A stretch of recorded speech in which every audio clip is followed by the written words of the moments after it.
What if I told you that the biggest obstacle in your life isn't failure, fear, or bad luck?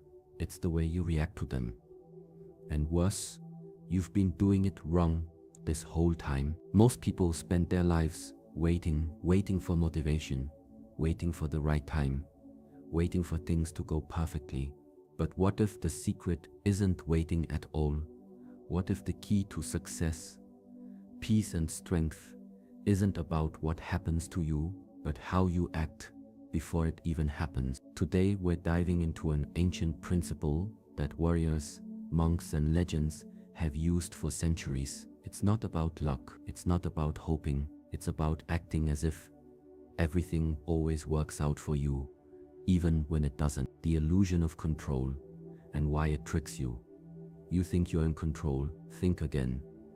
The moment you assume you've figured life out, that your plans are foolproof, that your efforts guarantee results, life has a way of humbling you. A job you counted on vanishes, a relationship you trusted fractures, a goal you worked toward for years collapses overnight. And what's the first thing you feel? Betrayal, anger, confusion. This wasn't supposed to happen, but here's the truth you've been avoiding. Control was never the goal, it was always an illusion. Think of a leaf floating down a river. Does the leaf decide where the river takes it? No, but it can decide how it moves within the current, whether it fights the water or flows with it. That's the difference between control and response. Control is clinging to the riverbank, screaming at the water to change direction. Response is adjusting your sails, so no matter where the river goes, you're never overturned. Most people spend their lives tying their actions to outcomes. If I work hard, I should succeed. If I'm kind, people should be kind back.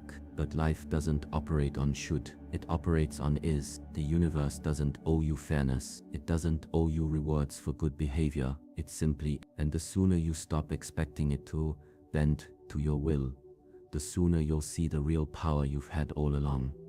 The power to choose how you meet whatever comes. Let me ask you this, when a storm hits, do you blame the wind or do you adjust your stance so you don't fall? The wind doesn't care about your opinion. It blows whether you're ready or not. The only thing that matters is your footing. This is where most people fail. They panic when things go wrong because they've tied their worth, their identity, even their future to a specific result. If this job falls through, I'm a failure. If this person leaves, I'm unlovable. But what if you stripped all that away? What if you acted not for the outcome, but for the principle? What if you worked hard not because it should pay off, but because hard work is who you are? What if you were kind, not because others should reciprocate, but because kindness is your nature? That's the first shift. Stop acting based on what you think will happen. Start acting based on who you are. Imagine two people planting a tree. One obsesses over the fruit, how much it'll grow, how sweet it'll taste, how many people will admire it. The other focuses only on the planting, the feel of the soil, the angle of the roots, the consistency of the water. Which one enjoys the process? Which one is devastated if the fruit never comes? Life is the same. When you fixate on results, you hand over your peace to things you can't command. But when you focus on action, on doing what's right regardless of results, you take back your power. You're no longer a prisoner of hope. You're a warrior of intent. This isn't about giving up on goals, it's about detaching your value from them. It's the difference between saying, I need this to happen so I can be happy, and saying, I'll do my best, and whatever happens, I'll meet it with strength. One leaves you desperate, the other leaves you unshaken. So how do you start? First, notice where you're clinging. Where are you insisting this must happen? A promotion, a person's approval, a specific future? Write it down. Then ask, if this never happens, who am I? If the answer is I'm nothing, that's the illusion talking. Your worth isn't in outcomes, it's in your ability to stand firm no matter what the outcome is. Second, practice neutrality. When something bad happens, pause. Don't label it, don't react, just observe. This happened, now what? Train yourself to see events as neither good nor bad, just facts. A rejection isn't a judgment, it's redirection. A failure isn't an ending, it's information. the less you judge, the less life can shake you. Act as if you're already who you want to be, not for the rewards, but because it's your truth. If you want to be courageous, act now, not when fear disappears. If you want to be disciplined, act now, not when motivation arrives. Action isn't the result of transformation, it's the cause. The leaf doesn't control the river, but it can choose to float with grace. That's the real master. The warrior's mindset: pretend until it's real. There's a reason why, in ancient traditions, warriors didn't wait for battle to become fearless. They trained in the darkest hours, in the coldest conditions, with the most brutal challenges, long before any real threat appeared. They didn't hope to be ready when the time came. They made sure they were ready by acting as if the war had already begun. This is where most people misunderstand confidence. They think it comes after success, after the promotion, after the recognition, after the victory. But that's backward. Confidence isn't the reward for winning, it's the fuel that gets you there. And the only way to build it is to act as if you already have it. Think about walking into a room where you feel out of place. Your shoulders tighten, your voice gets quieter, you second guess every word. Why? Because you've already decided, I don't belong here. But what if you walked in like you owned the space, not arrogantly, but with quiet certainty, as if it were natural for you to be there? Something shifts. People respond differently. Opportunities open, not because the world changed, but because you did. This isn't about faking it till you make it. That implies deception, like you're wearing a mask, waiting for the real you to catch up. No, this is deeper. This is acting it until you become it. The mask isn't hiding you, it's shaping you. Every time you stand tall when you feel small, every time you speak clearly when you want to hesitate, every time you make a decision with conviction, even when you're unsure, you're not pretending, you're practicing. And practice doesn't just prepare you for the moment, it rewires you for it. The body doesn't know the difference between an act and the real thing. Smile, even when you don't feel like it, and your brain starts releasing chemicals that ease stress. Stand in a powerful posture for 2 minutes, and your testosterone rises, your cortisol drops. You don't think your way into confidence, you move your way into it. This is why warriors train the body first, the mind follows. So how do you apply this? Start with the smallest moments. When you wake up, don't drag yourself out of bed like you're defeated before the day begins. Stand up straight, breathe deep, act like someone who is ready for whatever comes. When you speak, don't mumble or rush. Pause, let your words land, act like someone whose voice matters. When you face a decision, don't hesitate like you're afraid to choose. Commit, act like someone who trusts their judgment. At first, it feels unnatural. That's the point. Growth doesn't happen in comfort, but with time, the act fades, and what's left is you, stronger, steadier, more certain. This is the warrior's way. You don't wait for fear to disappear. You move through it. You don't wait for confidence to arrive. You invite it by acting as if it's already here, and sooner or later, it will be. The mirror of circumstances. How life tests you. You've felt it before, that moment when everything seems to go wrong at once. The traffic light turns red just as you approach. The coffee spills right before an important meeting. The email you've been waiting for gets delayed. Most people call this bad luck, but look deeper. These aren't random misfortunes, they're reflection. The world is holding up a mirror, showing you exactly what energy you're putting out. When you wake up anxious, notice how the day feels heavier. When you move through life rushed, observe how obstacles multiply. This isn't some mystical punishment, it's simple physics. Like a dancer whose tension makes their partner stiff, your inner state changes how the world responds to you. The person who snaps at the barista gets sour service. The one who approaches with calm receives patience in return. The pattern holds true in every interaction, every circumstance. Consider water. Pour it into a cup, it becomes the cup. Pour it into a teapot, it becomes the teapot. Your consciousness works the same way. When you pour frustration into your morning, the whole day takes that shape. When you pour presence into a conversation, the interaction transforms. The external world has no choice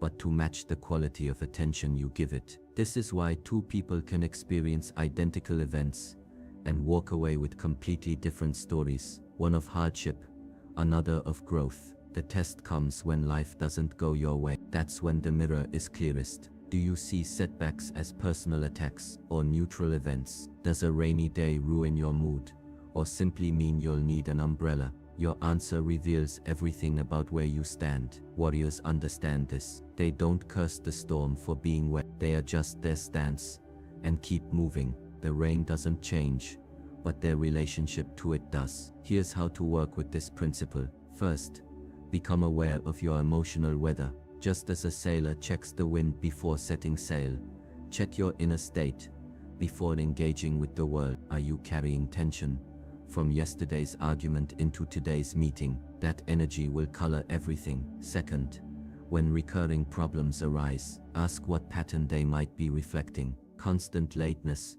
might reveal a fear of being seen. Frequent conflicts could mirror unaddressed anger. The circumstances themselves are neutral.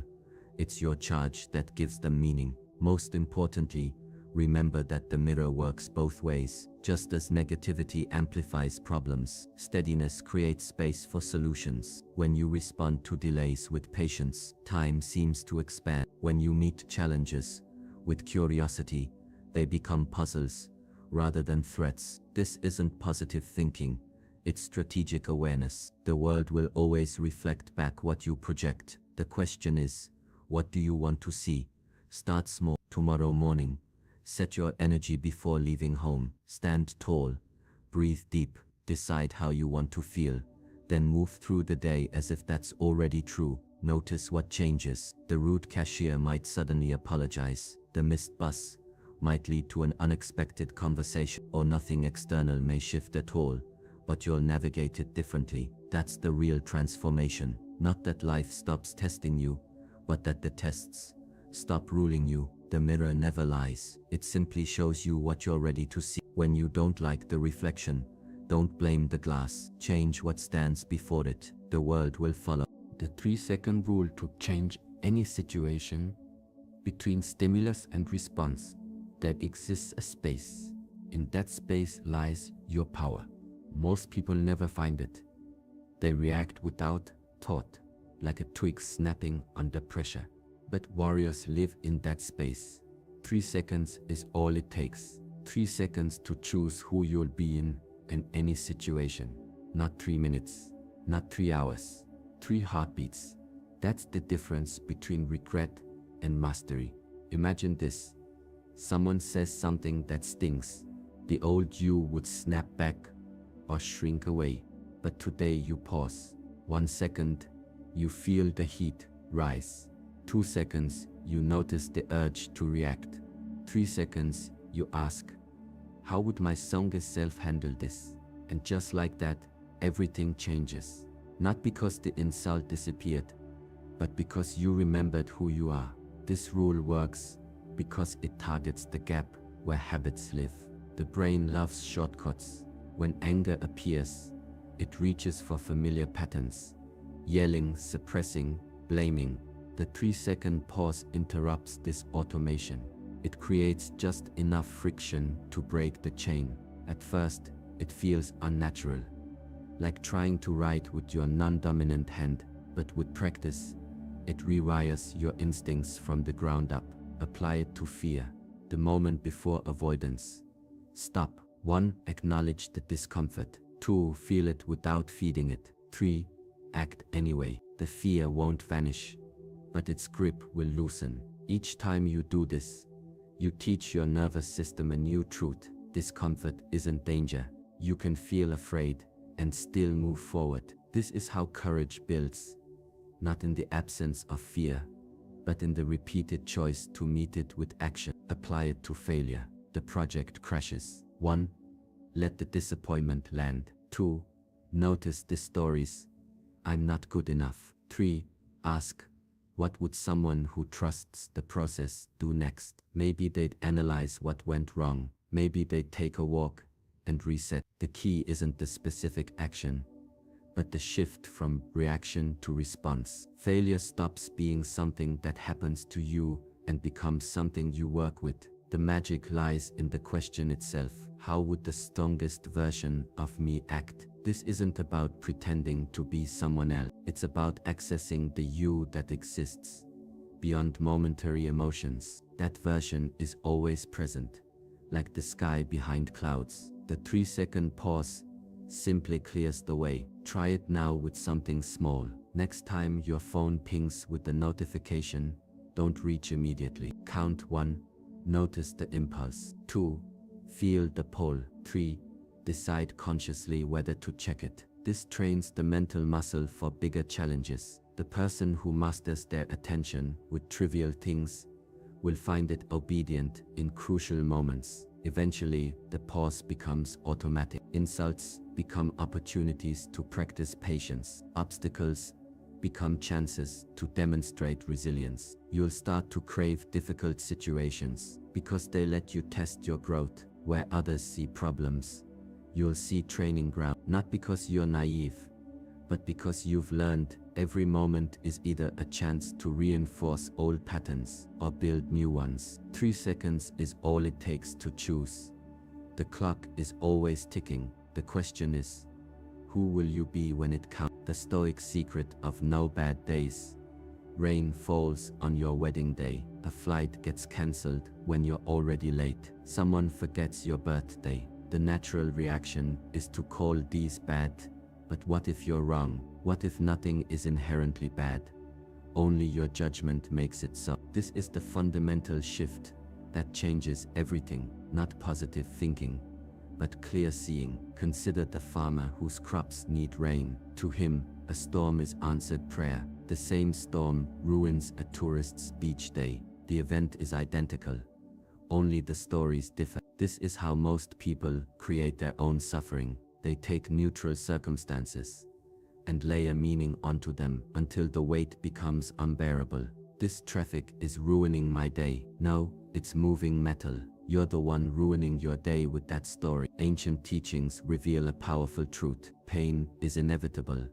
Suffering is optional. When you break your leg, the pain signals are biology. The why does this always happen to me is self-inflicted. One is sensation, the other is interpretation. The warrior trains to separate the two. They feel the ache of a wound without adding the poison of resentment. They notice thoughts like this is terrible and gently return to this is. Try this experiment. For 1 week, ban the word bad from your vocabulary. When something unwanted happens, describe only the facts. The milk spoiled, rather than this is bad. The meeting ran long, instead of what a waste. You'll notice 2 things. First, how often you were dramatizing ordinary events. Second, how much lighter life feels when you stop labeling every inconvenience as a catastrophe. This isn't about suppressing emotions. It's about recognizing that your first interpretation isn't truth, it's habit. The child who drops their ice cream experiences genuine disappointment. The adult who rages about it is suffering from something else entirely, the belief that reality should conform to their preferences. Growth lies in distinguishing between genuine hardship and imagined offense. Practice with small things first. When your coffee order is wrong, notice the impulse to complain, then pause. Is the drink truly undrinkable, or simply not what you expected? Can you taste it with curiosity rather than irritation? This micro shift trains the mind for bigger challenges. The person who remains steady when their latte is wrong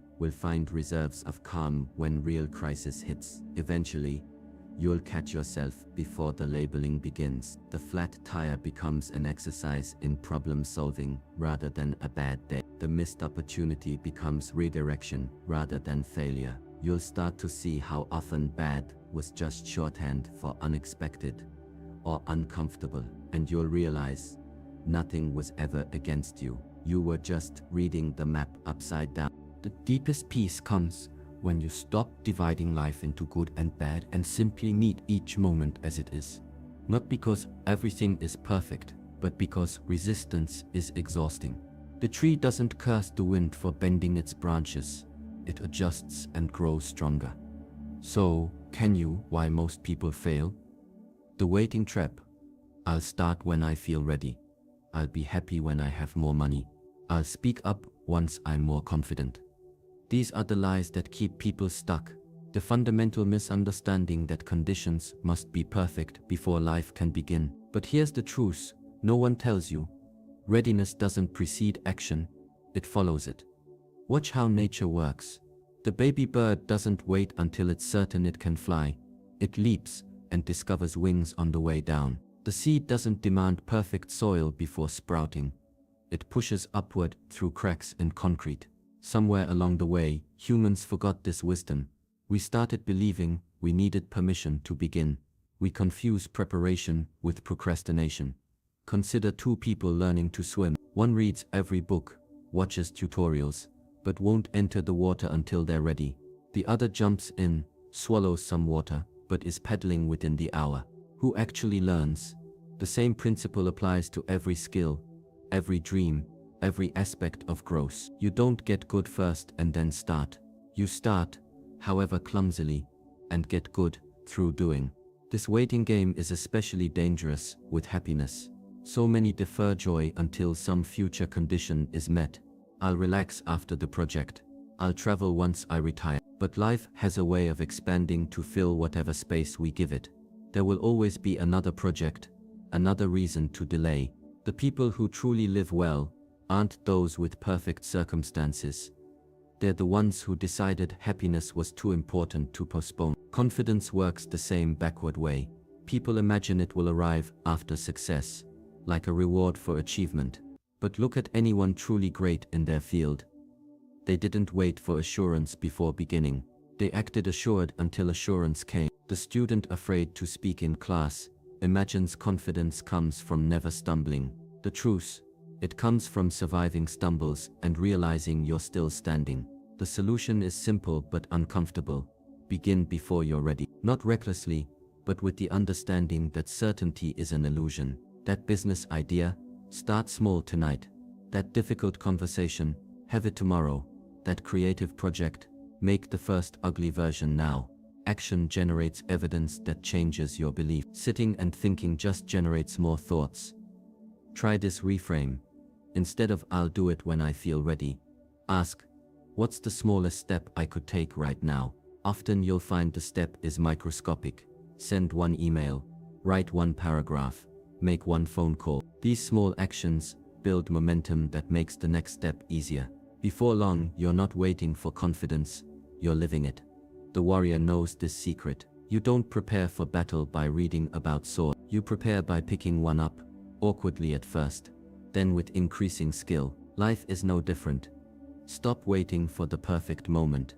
It doesn't exist. The perfect moment is the one you decide to begin. The body language of invincibility. The body speaks a language older than words. Before you utter a single syllable, your posture has already told the world your story. Slouched shoulders whisper defeat. A lowered head murmurs uncertainty. But when you stand as if the sky rests gently upon your crown, when your chest opens like a warrior facing the wind, the message changes entirely. This isn't vanity, it's the ancient science of presence. Science now confirms what masters knew instinctively. The way you hold yourself doesn't just reflect your state, it creates it. When you force your body into positions of power, even briefly, your chemistry changes. Stress hormones decrease, testosterone increases, pain tolerance rises. Your nervous system receives the message: we are safe, we are strong, and remarkably, the mind believes what the body shows it. This is why traditional training always began with posture,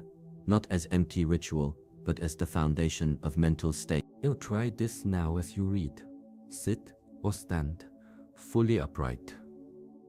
Imagine a golden thread pulling gently from the base of your spine through the crown of your head.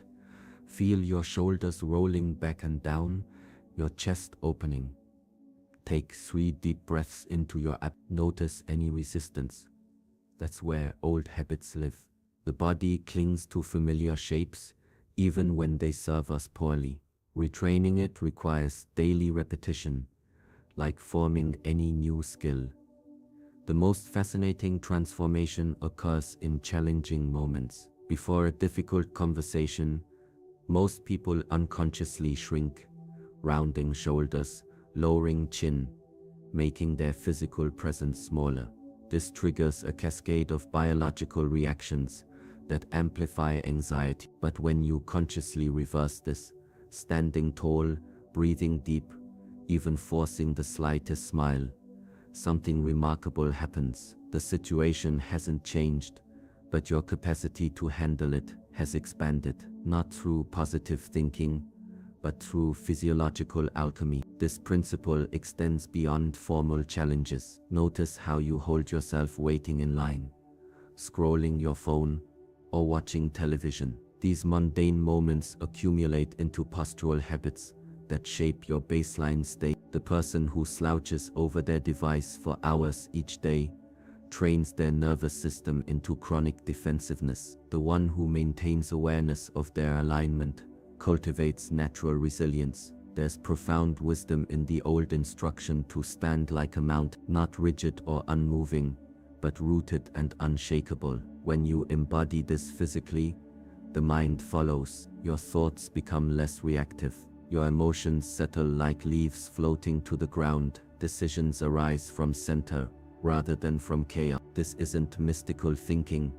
It's the simple recognition that consciousness isn't confined to the brain. It permeates every cell, and every cell responds to how you carry yourself. Begin tomorrow with this practice. Before getting out of bed, stretch fully like a cat awakened. Feel each vertebra aligning. When you stand, pause for 3 breaths to establish your posture. Throughout the day, set reminders to check in.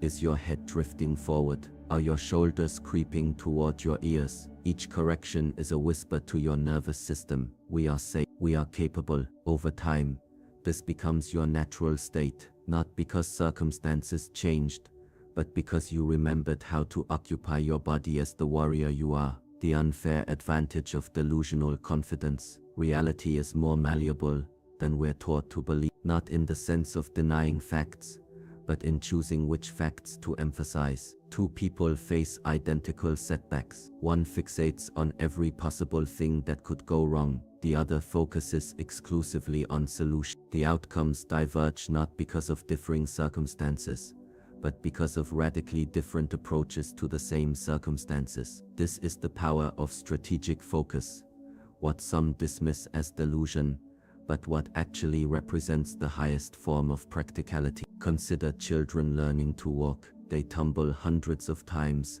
but never conclude, "I'm not a walker." They simply keep standing until standing becomes walking. Somewhere in adulthood, we lose this wisdom. We start requiring evidence before attempting, rather than generating evidence through attempting. The person who waits for proof they can succeed before starting has already lost to the one who proceeds as if success is inevitable, not from arrogance, but from understanding that belief shapes outcome. History's greatest innovators were often accused of delusion. The Wright brothers wasted time on impossible dreams. Edison foolishly pursued electric light. Their secret wasn't ignorance of obstacles, but selective attention to possibility. They didn't deny reality.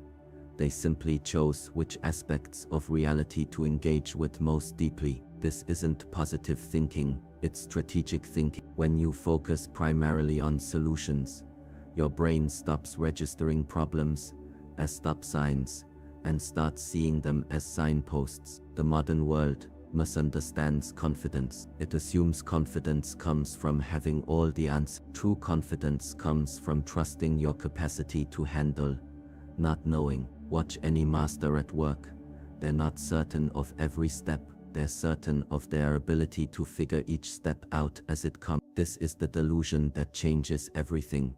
The willingness to proceed as if you're capable before you have proof. This approach creates self-fulfilling momentum. When you act as if something will work, you invest more energy. Your persistence attracts opportunity. Your demeanor invites collaboration. What began as a stance becomes reality through consistent action. The delusion wasn't a lie.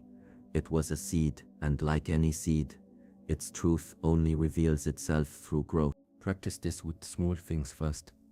Approach a challenging task with the assumption, I'll figure this out, rather than this might not work. Notice how your brain starts spotting possibilities it previously overlooked. When obstacles arise, view them as part of the process rather than signs to quit. This isn't about ignoring difficulties. It's about relating to them differently. The mountain doesn't become smaller, but your capacity to climb it grows. Eventually, this becomes your default setting, not because life gets easier, but because you've trained your focus like a laser on what moves you forward, rather than what holds you back. People may call you unrealistic. Thank them. Then continue. History remembers the delusional ones, the ones who saw what others couldn't yet imagine, then made it real through stubborn, consistent action, not by denying reality, but by creating a new one. The 24-hour test. Try this tomorrow. Tomorrow morning, when your alarm sounds, you'll have a choice. You can begin the day as most do, bracing against whatever might go wrong, preparing defenses against imagined slights and frustrations. Or you can try something different. For 24 hours, you'll conduct an experiment. What if everything happening to you, exactly as it's happening, is precisely what you need in this moment, not in some vague spiritual sense, but as a practical approach to living? The missed bus isn't an inconvenience, it's preventing you from being in the path of some unseen danger. The rude comment from a coworker isn't personal, it's sandpaper smoothing your rough edges of patience. The sudden change in plans isn't disruption, it's life steering you toward better opportunities. This isn't wishful thinking, it's tactical reinterpretation. The facts don't change, your relationship to them does. Most people live like amateur sculptors, constantly complaining about their marble. This piece has too many veins, that section is too brittle. Masters understand. The material isn't flawed, it's communicating how it needs to be worked. Your daily irritations are no different. They're not obstacles to your peace. They're the very training ground for developing it. The person who can remain centered when plans collapse has gained something far more valuable than any perfect day could offer. Try it now with something small. Notice a minor annoyance from today, maybe a slow internet connection or a noisy neighbor. Instead of resisting it, lean in slightly. What if this exact situation was tailor-made to develop some quality you lack? Perhaps the slow connection is teaching you to slow down. The noisy neighbor is training your focus. The moment you make this shift, something remarkable happens. The irritation loses its charge, becomes neutral, just another condition to work with, like rain to a farmer or wind to a sailor. This approach works because it bypasses the usual mental resistance. When you stop arguing with reality, energy formerly wasted on frustration becomes available for creative response. Problems stop being personal and start being interesting. The flat tire becomes a puzzle to solve rather than a personal affront. The delayed flight transforms into unexpected quiet time. None of this requires believing in fate or destiny. Just recognizing that since the event has already occurred, your only practical choice is how to relate to it. By day's end, you notice two profound shifts. First, the emotional weight you normally carry will feel light, not because circumstances were magically perfect, but because you stopped adding the extra weight of resistance to each one. Second, solutions and opportunities will appear more ready. When you're not fixated on how things should be, you become more attentive to how they are and what can be done with them. The person not complaining about the rain is the one who first notices the rainbow. The true test comes when something genuinely difficult occurs. Real loss, real pain. Here too, the practice holds, though in more subtle form. You're not pretending the pain doesn't exist, but asking, what might this make possible that wasn't possible before? Perhaps grief deepens your compassion, maybe failure strips away false pride. The question isn't answered immediately, but in the asking, you create space around the pain where growth can occur. Tomorrow will present countless opportunities to practice. The key is to start small and be consistent. Each minor irritation is a chance to strengthen this new mental muscle. Over time, what began as conscious reframing becomes automatic perspective. You'll catch yourself smiling when things go wrong, not from masochism, but from recognizing these are the moments that truly shape you. The perfect days, the easy wins, they make pleasant memory. The challenges forge character. The end game, becoming unbreakable. Strength isn't measured in what you can lift, but in what you can withstand without breaking. This truth is known in bones before it's understood in mind. Watch how trees weather storms. They don't resist the wind, but bend with it, knowing their roots hold firm. Observe how rivers encounter boulders. They don't stop flowing, but find new paths around. Nature's wisdom reveals the paradox. True resilience comes not from hardness, but from intelligent yielding, combined with unshakable core. Most people misunderstand toughness. They think it means never feeling pain, never showing weakness, never admitting fear.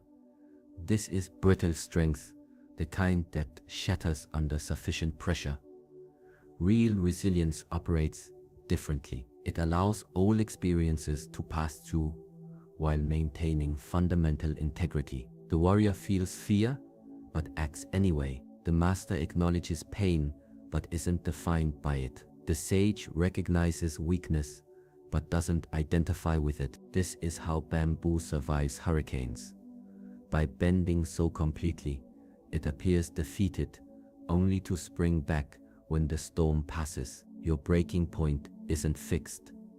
It's determined by daily practice. Each time you face a small discomfort without complaint, your capacity grows. Every instance you meet irritation with patience, your tolerance expands. Like muscles under gradual resistance, your psyche develops through measured challenge. This is why avoiding all discomfort creates fragility.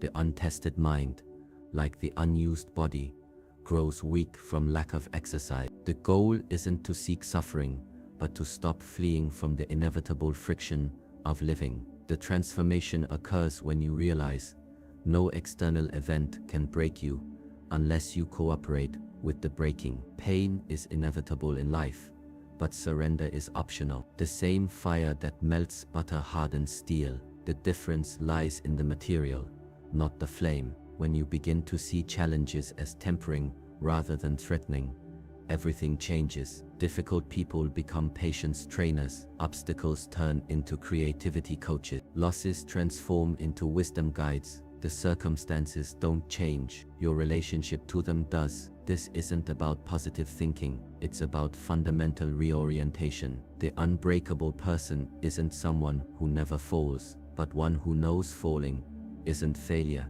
Staying down, they understand that all storms pass, all winters end, all nights fade to dawn. Their power comes not from predicting the duration of darkness, but from trusting in light's inevitable return. This certainty allows them to endure what others cannot, because they know no state is permanent. Start building this capacity in small ways today. When minor pains arise, a headache, a sore muscle, instead of immediately reaching for relief, pause, breathe into the discomfort, observe it with curiosity rather than resistance. You're not seeking martyrdom, but developing familiarity with sensation separate from suffering. This micro practice prepares you for larger challenges. The person who can sit with a stubbed toe without mental drama is training to handle real crises with similar composure. Ultimately, becoming unbreakable means recognizing that what you truly are